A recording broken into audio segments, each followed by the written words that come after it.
안녕하세요. 매일 새로운 사연을 전하는 읽어주는 사연 라디오입니다. 구독과 좋아요, 많은 공유 부탁드립니다. 오늘의 사연 시작하겠습니다.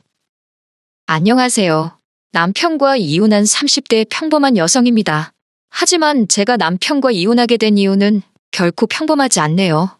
지금 이렇게 펜을 든 이유도 사실 생각할수록 어이없고 괘씸해서 남편이고 어머님이고 한번 개망신이라도 당하라고 하다못해 최소한 자기들이 얼마나 저질스러운 족속들인지 깨닫기라도 했으면 해서예요. 남편과는 사회생활을 하다가 알게 된 사이입니다. 누가 특별히 남녀 사이로 소개를 해준 건 아니고 건너 알게 되었다가 자연스럽게 가까워졌다고 해야 할까요? 그렇게 대략 4, 5년을 알고 지내다가 우연한 기회로 연인 사이까지 발전했네요. 이후로 2년간 연애를 하곤 결혼까지 하게 되었지요. 사실 저는 매사에 좀 심드렁한 편이에요. 원래는 이 정도까지는 아니었는데 어머니를 잃고 나서 성격이 바뀌었어요. 아버지는 제가 아주 어렸을 때 진작에 돌아가셨고요. 사고로 돌아가신 아버지에 대한 기억은 사실 거의 없습니다. 얼굴도 기억나지 않는 아버지다 보니 그리워할 것도 없었고요. 그래도 어머니가 넘치는 사랑을 주셔서 기죽지 않고 자랄 수 있었네요. 하지만 그런 어머니께서도 제가 대학에 들어가고 얼마 지나지 않아 세상을 떠나셨어요. 아마 아버지의 빈자리까지 채워주시려고 남들 하는 고생을 2배, 3배로 하셨던 탓이었겠지요. 그리고 그날은 유난히 화창한 날이었는데 어머니 얼굴색은 그렇지 못했습니다. 저는 어머니의 평소보다 훨씬 피곤해 보이는 모습에 걱정이 되어 병원에 가보시라 했지요. 사실 저희 어머니가 당신 건강에 있어서는 자부심도 엄청나셨고 고집도 한 고집 하셨거든요. 그런데 그때는 당신도 뭔가 이상하다 느끼셨는지 제 이야기를 듣곤 바로 병원에 가시대요. 그리고 며칠 뒤 어머님께선 유방암 말기 진단을 받으셨습니다. 손쓰기도 힘들 만큼 이미 여기저기 전이까지 되었다고요. 그리고 이후로 한 달도 못 버티고 세상을 떠나셨어요. 갑자기 생각지도 못한 상황이 눈앞에 닥치니까 하늘이 무너진 것처럼 슬프고 괴롭고 그런 어머니의 상태를 진작에 알아채지 못한 제 자신이 너무 원망스럽대요. 게다가 이제 어디서 뭐부터 시작해야 할지도 모르겠더군요. 저희 어머니는 3남 2녀 중 맞으셨는데 맞이이자 딸이라는 이유로 큰 희생을 강요당하셨습니다.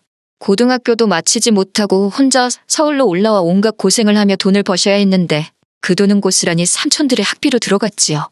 그러다 저희 아버지를 만나 간신히 가정을 이루셨던 건데 아버지는 하루아침에 세상을 떠나셨으니 저희 어머니 팔자도 참으로 박복하네요. 그렇게 고생만 하다 가신 어머니의 장례를 어떻게 치러드려야 할지 솔직히 이제 막 20살이 된 제가 알면 뭘 얼마나 알았겠어요. 그런데 정말 야속하게도 삼촌들은 누구 하나 먼저 나서주질 않대요. 소위 먹고 살만한 사람들이었는데 말이에요. 그런데 그때 유일하게 저에게 손 내밀어준 사람이 있었으니 그건 바로 이모였어요. 착하고 순에 빠진 어머니와 달리 자기는 언니처럼은 안 산다며 미국 남자를 만나 미국으로 떠났던 이모요. 이모랑 저희 어머니의 사이는 저도 정확히 뭐라고 표현해야 할지 모르겠네요. 애증이라고 해야 하나. 거기다 지금이야 한국이든 미국이든 뭐 세계 어디에 있건 연락하기가 쉽지만 그때는 그런 상황이 아니었거든요. 그렇다고 돈이 많아서 뭐 내킬 때마다 오갈 수 있는 것도 아니었고 그런데 이모에게 어렵게 어머니의 사망 소식을 알리니 한달이면 한국으로 와주었습니다.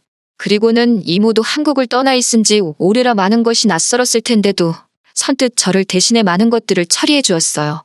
그렇게 이모 덕분에 어머니를 잘 보내드릴 수 있었네요. 이모는 장례가 끝나고 얼마 안 있다가 다시 미국으로 돌아갔습니다. 그리고 이후로는 자주는 아니더라도 이따금씩 서로 소식을 묻고 지냈어요. 이모가 자세히 말한 적은 없지만 느낌상 이모도 사는 게 편치 않다는 것 정도는 알 수 있었지요. 한편 저는 대학을 중퇴하고 곧바로 취업 전선에 뛰어들었습니다. 그리고 다행히 운 좋게 꽤 괜찮은 중소기업에 들어갔어요. 거기서 남편도 만난 거고요. 남편에게는 연애를 시작하고 얼마 지나지 않아 진작에 제 가족관계라던가 소위 약점이 될 만한 건 다 까놓고 말했습니다. 앞서 언급했다시피 매사에 심드렁해지다 보니 싫다는 사람 나도 싫고 간다는 사람 나도 안 잡는다는 식으로 성격도 변해 있었거든요. 그런데 다행이라고 해야 할지 제 이야기를 들은 남편이 저더러 힘들었겠다며 이제 자기가 저에게 힘이 되어주고 싶답니다. 상투적인 표현이긴 했지만 그때만큼은 진심처럼 들렸고 믿고 싶었던 게 사실이에요. 처음 시댁에 인사를 드리러 갔을 때 남편이 어머님께 어느 정도 제 사정을 미리 설명해 놓은 덕분에 크게 난처한 일은 없었어요. 어머님께서 특별히 인자하거나 따뜻하게 맞아주신 건 아니지만 사람마다 표현하는 게 다르잖아요. 성격 자체가 무뚝뚝하신 분이구나. 그렇게 생각했지요. 그리고 이것도 다행이라고 해야 할지 재산이라고 하기도 뭐하지만 제 경제적 사정이나 남편 사정이나 별반 차이가 없었어요. 어머님 아버님은 집 한 채 갖고 계신 거랑 최소한의 노후 준비만 되어 있는 상황이라 달리 저희에게 도움을 주실 여유가 없으셨고요. 그래서 자의반타의반으로 반반 결혼을 하게 되었는데 솔직히 이 정도면 제가 많이 처지는 결혼이란 생각이 들진 않았지요.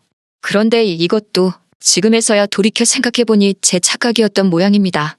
그 일이 있기 전까지 짧다면 짧고 길다면 길었던 제 결혼 생활을 돌이켜보자면 솔직히 녹록지만은 않았어요. 나중에 애라도 태어나면 어머님이 봐주신다 하시니 그렇다고 제가 달리 맡길 친정이 있는 것도 아니고 시댁 근처에 집을 얻으라는데 싫다 할 만한 명분이 없었습니다.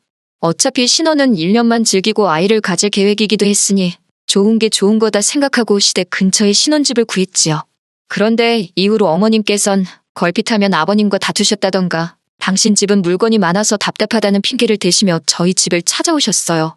뿐만 아니라 걸핏하면 이거 필요하다 저기 가고 싶다 하시며 돈을 말 그대로 뜯어가시기 일쑤였습니다.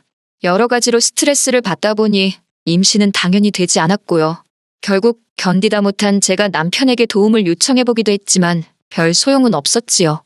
한편 결혼식을 마지막으로 이모와는 한동안 만나지 못한 채 계속해서 연락만 주고받고 있었어요. 다만 이모가 신경 쓸까 걱정되기도 하고 잘 지내는 모습만 보여주고 싶어서 시댁 근처에 살면서 받는 스트레스라던가 남편의 무신경함 같은 이야기는 꺼내지 않았네요. 그러다 지난해 봄 이모의 건강이 매우 나빠졌다는 사실을 알게 되었습니다. 처음으로 이모 입에서 한국에서 좀 쉬고 싶다는 이야기가 나왔거든요. 돌아가신 친정어머니처럼 이모도 당신 건강에 관해서는 당당하시고 고집센 분이셨기에 이모에 쉬고 싶다는 말이 예사롭게 들리지 않대요. 그리고 불길한 예감은 빗나가지 않았습니다. 한국으로 들어온 이모의 건강 상태는 말도 못하게 악화되어 있었어요.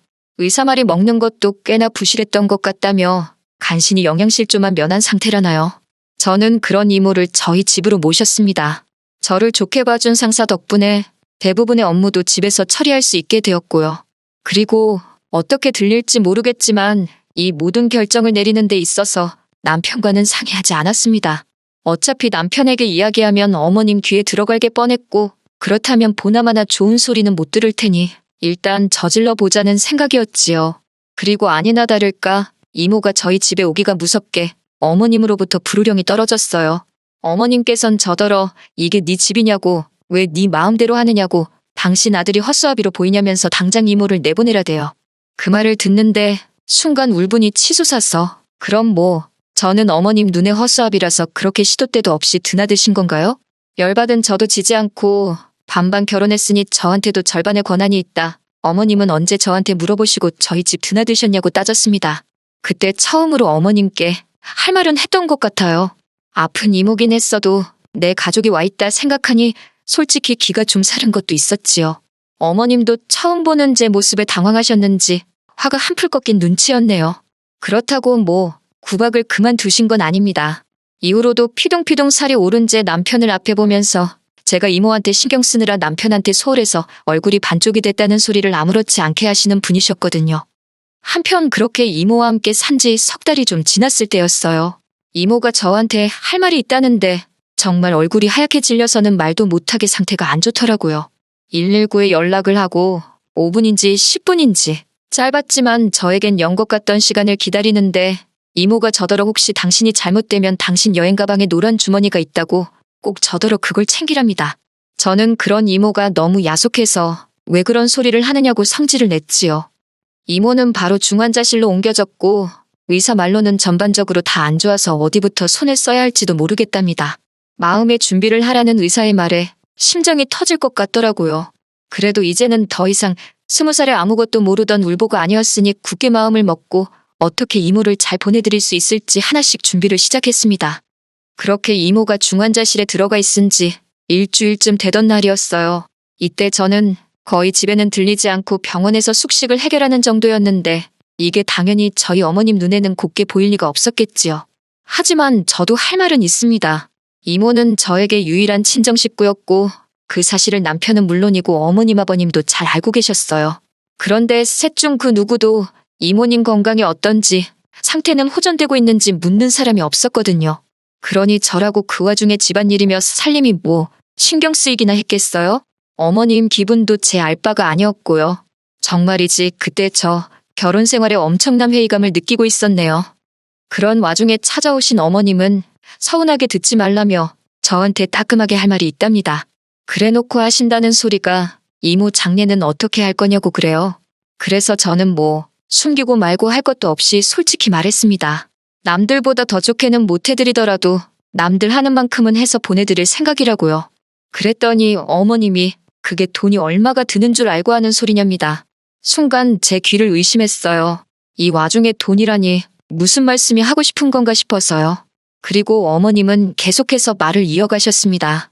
저희 이모 장례식 치러주면 뭐 올 사람이나 있냐입니다. 와서 부의금 낼 사람이 몇이나 되냐고요. 장례는 원래 들어오는 부의금으로 치르는 건데 올 사람도 없는데 어쩌려고 그러냐면서 그러면서 하는 말이 그냥 화장이나 하고 간단하게 정리하랍니다. 사람이라면 저런 소리를 저렇게 거리낌 없이 할 수가 있나? 그 생각에 소름이 끼치더군요. 결국 제가 어머님더러 그딴 소리나 하실 거면 기분 나쁘니까 병원에 오지 마시라 했습니다. 부의금이고 나발이고 전 신경 안 쓴다고 제 돈으로 하면 된다고요. 그랬더니 어머님께서 부부 사이에 네 돈 내 돈이 어딨냐며 저더러 웃긴답니다. 제가 벌었어도 공동재산이니까 그렇게 마음대로 쓰면 안 된다나요. 참다 못한 제가 그럼 어머님이 그간 뜯어가신 돈이나 돌려달라고, 그리고 어머님은 엄밀히 제3자시지 않냐고, 그러니 그 공동재산을 이렇게 쓰던 저렇게 쓰던 신경 끄시라 했습니다. 그리고 결국 며칠 뒤 이모는 세상을 떠났어요. 어머님 아버님은 제 행동과 언행이 괘씸했다는 이유로 장례식에 오지 않으셨지요. 남편 또한 자기가 저희 이모 장례식에 참석하면 어머님과 제 사이가 더 나빠질 거라는 말도 안 되는 핑계를 대며 얼굴만 비추고 갔고요. 이모가 이 꼴을 보면 무슨 생각을 할까? 착잡하기도 하고 분하기도 하고 여러 가지로 복잡한 심정이었네요. 그렇게 이모를 보내주고 저는 남편과 정말 크게 다퉜습니다. 남편이 먼저 저더러 장례식 비용으로 얼마나 썼냐길래 네 돈 달라고 안 하니까 묻지 말라 했거든요. 그런데 남편은 저더러 말을 그따위로 하냐며 시비를 걸었고, 저는 저대로 어머님이 돈 가지고 한 소리가 있었으니 남편 질문 자체가 잘못된 거라고 응수했어요. 그러다 제가 1,000만 원 넘게 들었다 하니 남편이 저더러 미쳤답니다. 절 낳아주고 키워준 사람도 아닌데 돈이 썩어나냐고요. 그래서 내가 제일 힘든 순간에 옆에 있어준 사람이라고 그러니 난 하나도 아깝지 않다 했지요. 하지만 남편은 계속해서 그놈의 머리통만 이리저리 저어대며 한다는 소리가 그러면 자기도 자기 어머님 1,000만 원 드리겠답니다. 그래야 공평한 것 같다고요. 그때 그나마 정말 실오라기처럼 남아있던 정내미가 뚝 끊어지는 게 느껴졌어요. 경제학과 나왔다더니 뭘 처배운 건가? 별 생각이 다 들었지요. 그리고 순간 제 입에서 이혼하잔 소리가 튀어나갔습니다. 그런데 막상 뵙고 나니 아차 싶기보단 그래 진짜 이혼해야겠다. 오히려 확신이 들대요. 남편도 저더러 진심이냐 한번 묻더니 그러잡니다. 그래놓고 한다는 소리가 이모한테 이러면 다음에는 또 누가 어디서 튀어나올지 아냐면서 자기도 이번 일로 저한테 실망을 많이 했대요.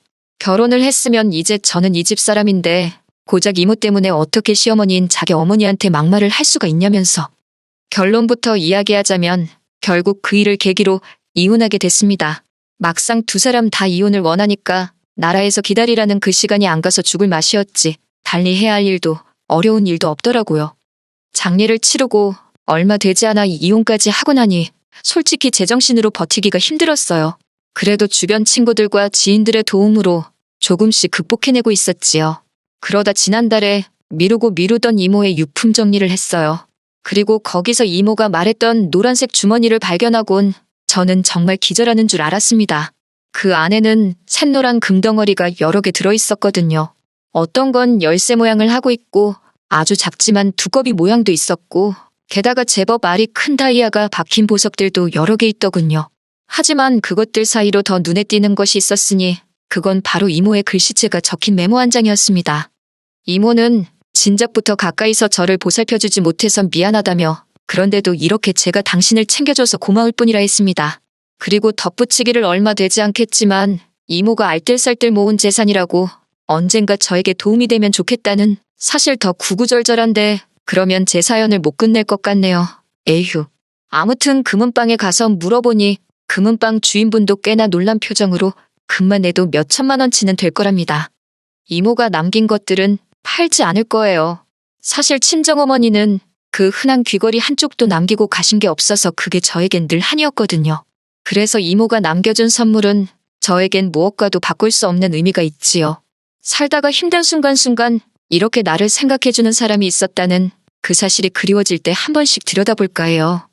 그리고 사람이 마음을 곱게 써야 한다는 말이 참으로 맞는 말입니다. 아버님이 얼마 전 중풍으로 쓰러지셨다대요. 뭐 중풍 때문에 돌아가시고 그러진 않겠지만 전 왠지 어머님의 업보로 아버님이 벌을 받는 것 같다는 생각이 들어서 뭐 하긴 부의금 들어올 곳이 많으실 테니 걱정은 없으시겠네요. 긴 이야기 들어주셔서 감사합니다.